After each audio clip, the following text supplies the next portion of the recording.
Welcome to the Opposition Preview. So, hello everyone, and welcome back to the Bleed Norwich YouTube channel. Yes, the Opposition Preview. I'm actually lost where we are in this week. It feels like a podcast, feels like an Opposition Preview. George, how are we, mate? Millwall away this weekend. How are you feeling? I'm doing well. It's been a long summer. After that second leg defeat in the playoffs to Hull. It's been a hell of a long summer. Plenty of players come in, plenty of players departing. But buzzing the season's back now, and to kick things off at Bristol City last week with a victory was brilliant, was huge, was very positive. So doing well, all in all, doing well. Good that the football's back. Our Saturdays are back. Saturdays have resumed, and that is what we live for at the end of the day. Saturday afternoons. That is it. Saturday lunchtimes this Saturday, which is a real pain in the arse because I love a 3 p.m. kickoff at then. But I guess that question, you did kind of bring it up yourself there. Have you recovered from that playoff heartbreak against Hull? Because it was sort of, you were the team to sort of, that everyone was backing to get into the Premier League. You finished third, you were just shy of automatics, and it must have hurt to be beaten, by sixth place Hull, who, God knows how they got into the playoffs. Well, yeah, I think credit to Hull City really because of everything which was involved with the football club that season, with Devon having a transfer ban. They were one of the favourites to get relegated, and they ended up having an unbelievable season and to get to the playoffs on the last day of the season, where they beat Norwich, didn't they? On the last day? Yeah, they did. Yeah, they beat Norwich on the last day to sneak into the playoffs. They picked Wrexham, and then, to be fair, over 2 legs, they were just a better team. But from a Millwall point of view, very, very disappointing. On the whole, we only finished 1 point of automatics, third in the league. It was our best league finish as a football club in about 24 years, I recall. So it was an unbelievable season on all accounts, just heartbreaking with the way it ended in the end. And Saturday at Bristol City, to get this season off on a positive note, on the front foot with a victory, it was an enjoyable victory in itself. We were by far the better team, and of course the red card helped Adam Randall with the second yellow card, but Millwall still had to take advantage of the extra man, and we did. I thought we scored both goals at the right moments. But when we talk about team spirit and trying to bounce back from the heartbreak, which was the playoff semi-final, it was everything you wanted really in terms of the performance, the result. We needed a team spirit lifting performance and a result. And we've lost a lot of players from last season, and we've also got a lot of new faces as well. But the culture is still there at the football club. The methodology in the background is still working. It's magic. And we're a club still in the right direction. We're going in the correct direction. The trajectory of the football club is still on an upward spiral. And there's hope this season that hopefully we can go one better. What is deemed a success so far for Millwall this season? What is deemed a success? It's very easy to sit there and say, well, automatics win the playoffs. But it's never that easy in the Championship. It's the most difficult league in the world to get out of. No one's got no God-given right to get out of the Championship. But the way I see it is, if Millwall can continue playing positive front foot football, be very strong away from home, which we were last season. We had the best away form in the division last year, whilst also making the Den a fortress, as we know it can be. Then listen, it's all about building on what we've got already, and I think their foundations are there at Millwall to keep progressing and keep moving it in an upward trajectory. Absolutely. And I look at the 3 sides that did lose out in the playoffs: Middlesbrough, Southampton, yourselves, and I felt like that Millwall were sort of in that best position to bounce back. Southampton had the whole Spygate saga, Middlesbrough losing in the final minute of the playoff final to Ollie McBurney. I felt like they were probably the most likely to have the biggest hangover from that. But Millwall, it sort of seemed like with Alex Neil, you've got that bounce back mentality. And it showed against Bristol City at the weekend. It was a convincing display. I mean, it helped that Bristol City were down to 10 men, but even prior to them going down to 10 men, you seemed in complete control of that game, barely gave away a clear-cut chance to Bristol City. So what was the most impressive aspect from that game for you? I think it's the way we controlled the game. I thought from minute one we were on the front foot. We set the tone early doors. We looked to attack Bristol City. Bristol City didn't really have any answers going forward up until their red card anyway, which is when the momentum of the game completely flipped. So I think the way we controlled the game, of course, then the red card happened, and it's all well and good the other opposition being down to 10 men and us being having the man advantage, but then it's how do you take advantage of that extra man And we scored the right goals in the right moments. Both goals were really well worked. The first one, ball across from Ryan Leonard on the floor. The keeper maybe should have done a little bit better, but Coburn still was in the right position at the right time to make that near post dart to ultimately make the finish. And in the second goal, the ball across, and Coburn just bullies the defender Rob Dickey and plants his header in the back of the net. So we scored two really good goals in two really good moments. And we saw the game out. Maybe if I was to be a little bit critical, we could have maybe scored a third, if not a fourth. We did have the ball in the back of the net through Caro Lisby, but that was offside. So on another day, we potentially score more, but it was really enjoyable. It was a professional away performance. And on the opening day of the season, where it's important to set the tone and important to for the rest of the championship to take note of what Millwall were doing still, and that we are still a force this season, it was brilliant. And we were superb on Saturday, and hopefully we can keep things going on this Saturday against your boys Norwich. But it's going to be difficult. Well, personally, hope not. But yeah, no, of course. But yeah, when you look at all like the big sides over the weekend in the Championship, you look at your West Ham, Burnley, Southampton, Norwich, sides that are tipped to do fairly well this season, all drop points. And then you look at Mill, like you say, it's such a professional performance. It was a convincing win. You didn't really give up many chances, and there was so much to sort of be positive about. And like you say, it does send the message to the Championship that Millwall aren't going to have that hangover from the playoffs. You are going to get up and go again. But let's talk about some of the key players from that game. And I think the main one is Josh Coburn, isn't it? Yeah. I'm a big admirer of him, as you know. And again, 2 goals. He's got the season off to a flyer, hasn't he? He was outstanding Saturday. And certainly going into this weekend, he'll be Millwall's ones to watch, because the way he hassles defenders. I mean, the biggest issue with Josh Coburn since we've signed him, and even before we signed him permanently when he was on loan, is his fitness. His fitness record isn't great. His injury record's not great. You always know he could get injured and be out for a couple of weeks, if not a couple of months at any time. So if Josh Coburn can stay fit over the course of the whole season, I honestly think he could score 15 goals in the Championship. I mean, he did really well last year when he came back from injury towards the back end of the season, and he really won the fans back after the $5 million price tag on his head, which was a lot of money for our football club, record signing, a lot of money. But he's now slowly starting to repay that money we've spent on him. And his biggest asset is the way he hassles defenders. I mean, he's not just the type of player where we can go direct to him and lump it up to him and he can flick it on or he can hold it up. He can do the runs in behind as well. He can run in behind. He can drag centre backs. He can drop in deep and link up play and bring the midfield into play. And Saturday he was excellent. He didn't put a foot wrong, other than a controversial dive which he ended up getting booked for. But yeah, I mean, other than that, he was brilliant, Josh Coburn. He's a real asset for Millwall this year. He's a real asset, and we've got plenty of strikers in that department now. But I back Josh Coburn to be Millwall's top goal scorer this season. I do. Yeah, no, he does seem to be on that way as well. I'm pretty sure a dive was a dive. I hate to surrender to you, but that second goal sort of just epitomised his overall play in terms of bullying defenders. The way he just shrugged Rob Dickey, and Rob Dickey just fell to the floor as well, and be able to stick that header in is really impressive. I mean, there was sort of, I guess, one negative with Millwall's win over Bristol City, and that's Femi Aziz. 20 minutes in, he goes off injured. Granted, Cairo Lisby came on and looked superb. And he's going to be just as much of a threat, I feel, if he starts on Saturday over Aziz. What's that injury?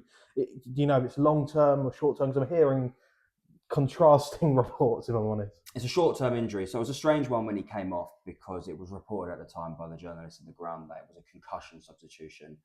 So it was a precaution at that. It's still a precaution, but it turns out he felt a slight tweak in his hamstring.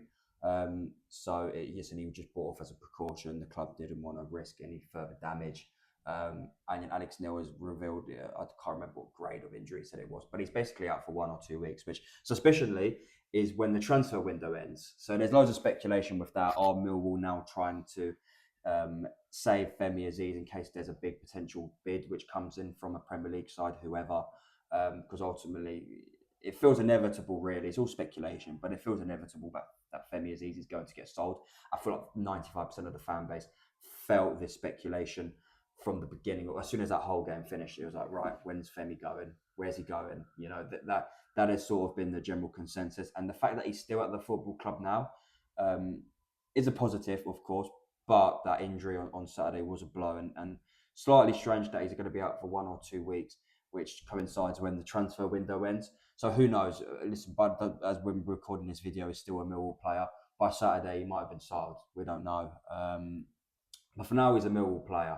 And he came off injured, but his substitution, who did come on to replace him, Cairo Lisby, was outstanding. His first game in the Championship, at Championship level, his debut. And he's very raw, he's very inexperienced, and I think he's got to bulk up his physicality a little bit. He's only had 1 season in the EFL, and before that he was playing in non-league football. But he came on and he gave us that sort of energy, that passion. He loves the fans already. You can tell by these post-match celebrations, the way the theatrics during the game, etc.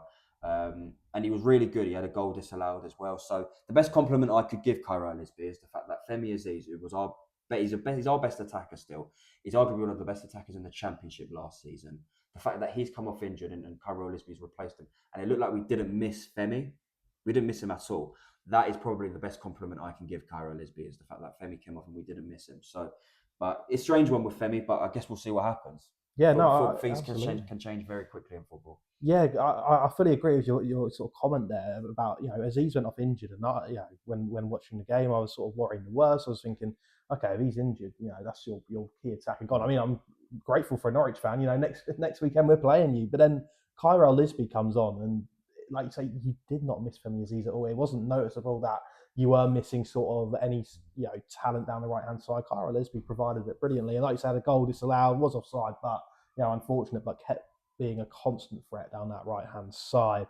Let's talk about this season, George. Millwall, you lost in the playoff semi. Sorry to remind you once again, but it was such an excellent season last season. What is sort of the expectations for Millwall? Because obviously, traditionally you're not a big club compared to the likes of West Ham. Sorry for mentioning it. Burnley, Southampton, Middlesbrough. You're not sort of always promotion favourites when you're in the Championship. What sort of is that expectation? Is it to still get promoted, or is it finish in the playoffs and go from there? I think it's to continue with the methodology of a football club, which is to keep buying these young players with potential, in the hope that we can develop them and then sell them on for profit, because it's a sustainable way of running a business, of running the football club. And we've seen already with some of the high-profile players which have left, Romain Essazi and Fleming, Jaffet Tanganga, Femi Aziz is no doubt going to be the next one. So no doubt that the club will continue with the methodology in place. In terms of on the pitch, of course, you want to play the right style of football still, and I feel like under Alex Neil, we've got a manager who works very closely with the hierarchy of the football club, but understands the football club. He understands the football club. He understands what it's like to play for Millwall, what the fans' expectations are, in a sense that we're positive, we're on the front foot, we're hard to beat. And I think he's got that to a T. So I guess for this season, and again, I know I mentioned earlier, but the league table, it's very easy to say, well, the aim now is to go one better and get promoted, because it's not that easy. Naturally, the league has got a lot more harder this year. There's a lot more bigger clubs, better teams. It's going to be a lot more difficult for Millwall to rectify what we did last season. But I like to think with the playoffs now moving from 6 teams to 8 teams, I like to think Millwall have got enough and in the tank to finish inside the top 8. So for me, I said it prior to Bristol City, I think Millwall are going to make the playoffs. I predict us to finish about 7th, which I think is about fair. And so, anything more, that means expectations have been defined. So, yeah, listen, 7th place roughly, I think would be success for Millwall this season to reach the playoffs again, and hopefully we can go one better. But who knows? Yeah, who knows? I mean, you look probably one of the strongest outfits over the weekend. So who knows? And against the Bristol City side that were also, fairly well tipped to do quite well. A lot of people's dark horses. I personally don't get the hype. They signed 2 League One strikers. Ipswich done it in 18-19 and got relegated. So I personally don't see the hype. Sorry, Bristol City fans, but I agree. yes, let's touch on Alex Neil. Obviously, Norwich fans very fond of him as well, and I think that's why a lot of Norwich fans probably tipped Millwall to do quite well in the playoffs. We have won the playoffs under Alex Neil. We thought, okay, you've got the perfect manager in charge to lead you into these two playoff games. He's done it with Norwich. He can do it with Millwall. Obviously, unfortunately, it didn't work out to be so.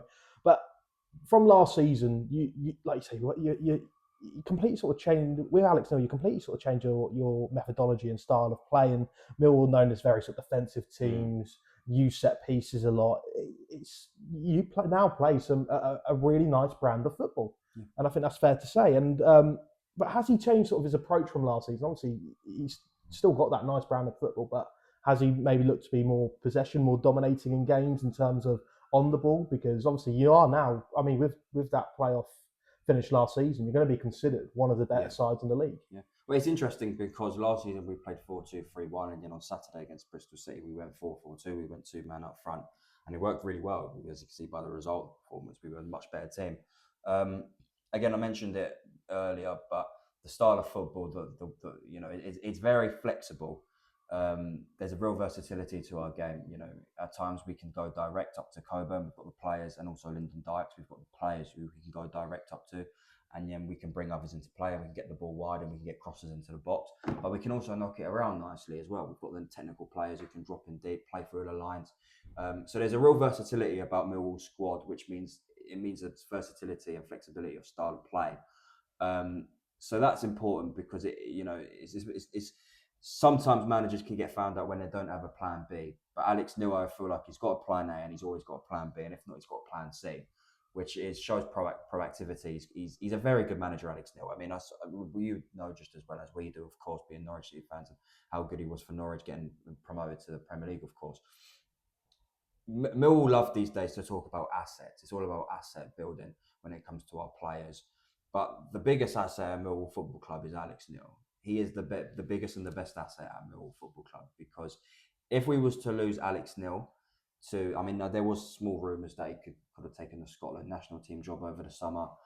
But if we was to lose Alex Neil, then whoever's we get in now as manager it's almost like a rebuild, because the squad, the way we play, the style of football, everything is evolved around Alex Neil and what he wants to do and how he sees things at Millwall Football Club. So with him at the helm, I've got more than enough belief that he's going to take us to hopefully great things, further things than what we're already at. I mean, statistically speaking, on paper, he's Millwall's greatest ever manager in the modern era, certainly in the modern era, to get Millwall to finishing third in the Championship, our highest league position in 24 years.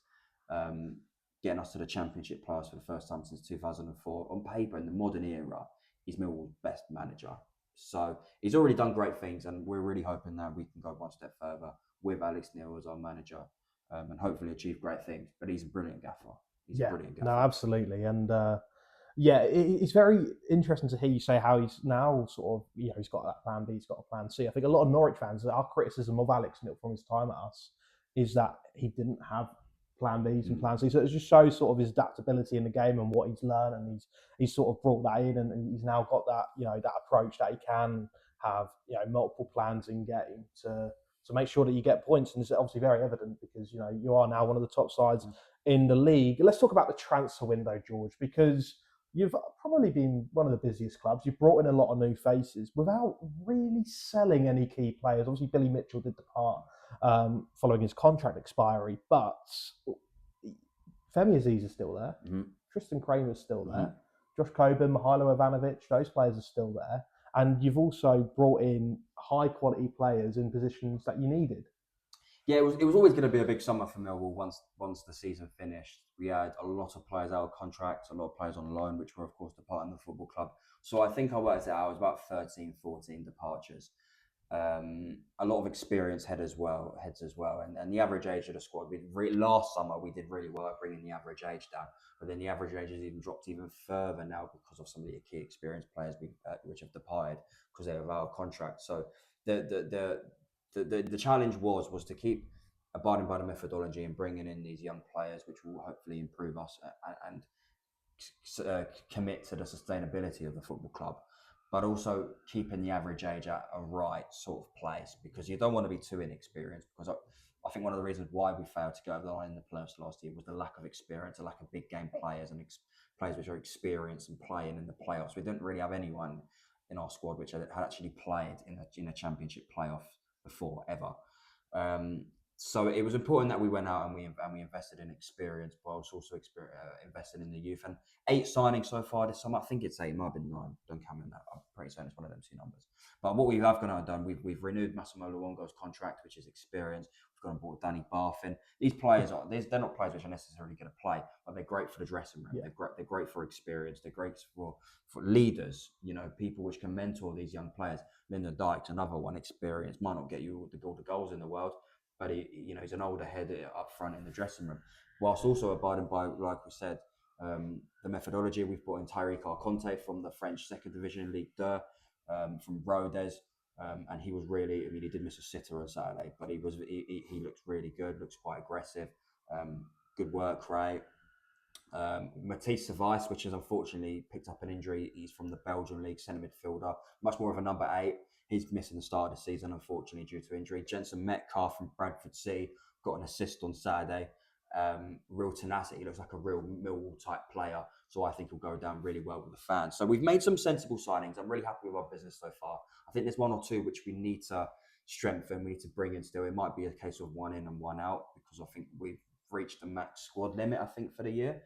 And we haven't actually used the loan market at all. But like we mentioned, however, we haven't sold anyone. Femi Aziz is still at the football club. Tristan Kramer is still at the football club, albeit he is missing the start of the season due to injury. Mihailo Ivanovic is another one, missing the start of the season due to injury from pre-season. He's still at the football club. So without selling anyone noticeable yet, and we still might sell Femi, who knows? I think there's a good chance we still might do. The squad is in a good place, all in all. I don't think we've gone into the season with the greatest preparation due to we've got 6 key injuries already to 6 key players. And we've made some good signings, but there's still a little couple of additions I would like to make here and there to just get us over the line in games and just to strengthen the depth overall, because we've got a problem with the training ground. The amount of injuries we have last season we had a terrible injury crisis last season, and it's already started this season. So yeah, depth is important, strength and depth is important. But overall, happy with the business we've made. I am happy.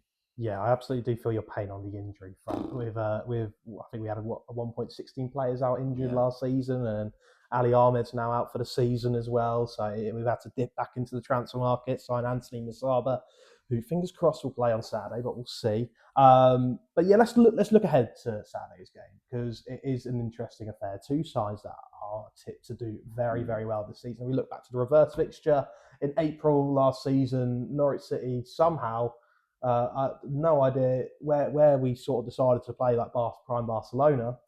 Picked up all 3 points at the Den when we didn't really need to. Season was effectively done for us.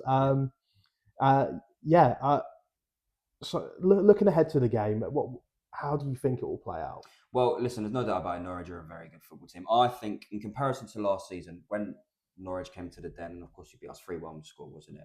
2-1. 2-1, sorry. 2-1 was the score.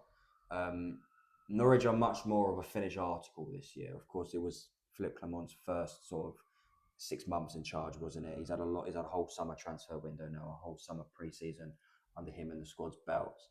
So I think Norwich are going to be much more of a finished article. And like you said, Norwich were hotly tipped. I personally had Norwich to finish inside the top 8 this season as well.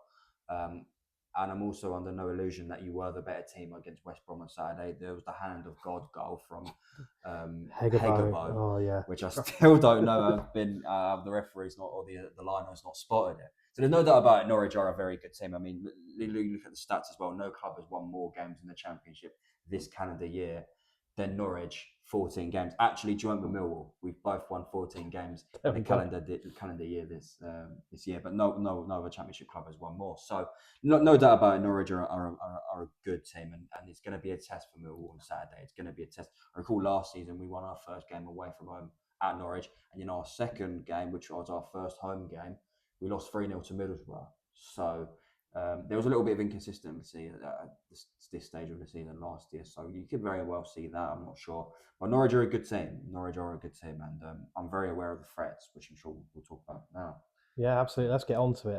Obviously, we spoke about a few of your threats, Josh Coben, Kyrell Lisby. Is there anyone from Norwich's side that you're looking at and thinking, they're going to cause us a few issues? Obviously, I think we We spoke not quite heavily about Motore last Yeah. time, and he ended up coming off the bench, grabbing a couple of assists. 10 goals in 12 championship Yes. games towards the end of last season is a mental record. It's Yeah. a mental record. And when you look at the minutes played, look, he hasn't Yeah. started all of them. No. Like he's come off the bench for quite a few. Yeah, and then he's starting games now for Yeah. you as well at the beginning of the season. So yeah, Motore definitely is going to be one of the ones to watch. I was also really, really, really impressed with the signing of Andre Brooks. I think it's a great signing. Yeah. I really do. I remember when Sheffield United came to the Den last year, and he was the best player on the pitch, Andre Brooks. He was unbelievable for Sheffield United. He scored against us that day. Cut inside on his left foot and smashed it into the bottom right corner, and he was really good. So the fact that Norwich have gone out and got him, did you pay a fee for him? Yeah, we paid a fee runs to 10 million for Andre Brooks. So that's explained. So he's clearly, the hype is there based off his transfer fee he's been bought for. The hype's there, but I thought it was a really good signing. I was surprised that Sheffield United got rid of him. So Andre Brooks, he's dangerous. I really like the look of him, and obviously just yesterday you signed Anthony Musaba. Dangerous. He's gone out to Turkey, hasn't he? And had a spell. Is it Fenerbahce? Fenerbahce. But previously he's played in the Championship with Sheffield Wednesday and put up good numbers. So whether or not he'll actually be involved on Saturday, and we're still yet to see. SofaScore says he's got a muscular injury, but he was training with us yesterday, so we no idea. So whether or not he'll be involved, I'm not too sure. But there are those three players, but certainly Motore is definitely going to be the ones to watch from Millwall's point of view. Yeah, no, absolutely. I think he's got a sort of point to prove. He didn't have his best game against West Brom, so definitely someone to look out for over the weekend. George, let's finish up here. Let's get some score predictions on the go. What do you reckon? We had that comment on your TikTok last time over 1.5 hand rubs. There we are. Over 2.5 hand rubs. I think, and I said this before the season started, I predicted Millwall's first 8 games up until the 3-week international break in September. And I predicted this game to be 1-1. So I'm going to stick by it. I did also predict Bristol City game to finish 1-1, and we won that one. So I'm going to think it's a 1-1 draw, which I think would be a good point for Millwall. 4 points from our first 2 games is a decent return, I think. Norwich are a good side. They've got lots of firepower up front, lots of depth up front, with a solid defence as well. So I'm going to go with a 1-1 draw, and I'm going to go for Millwall's goal scorer. I'm going to stick with... No, I'm going to go with Tariq Alconte to get his first competitive goal for Millwall, and I'll go Motore for Norwich. Yeah, I like it. I'm going to go for a 2-1 Norwich win. I'm trying to be as optimistic as possible this season. And Clement doesn't lose 2 games in a row. The last time that happened was between May and June 2023 when he was at Monaco. So he's obviously had a whole Rangers stint where he hasn't lost 2 games in a row, and his whole Norwich stint, he hasn't lost 2 games in a row. So fingers crossed that run continues, but I wouldn't be surprised. It's a good start, that. If it comes to an end. But yeah, 2-1. I think Millwall's goal scorer, I think it has to be Josh Coburn for me. And then Motore and Andre Brooks. But George, where can all the viewers find your content? Social media, so TikTok, Instagram, and Twitter. So TikTok is at george.c9, Instagram, George Cole Media, and then I have the privilege of sitting in the press box at Millwall for every home game.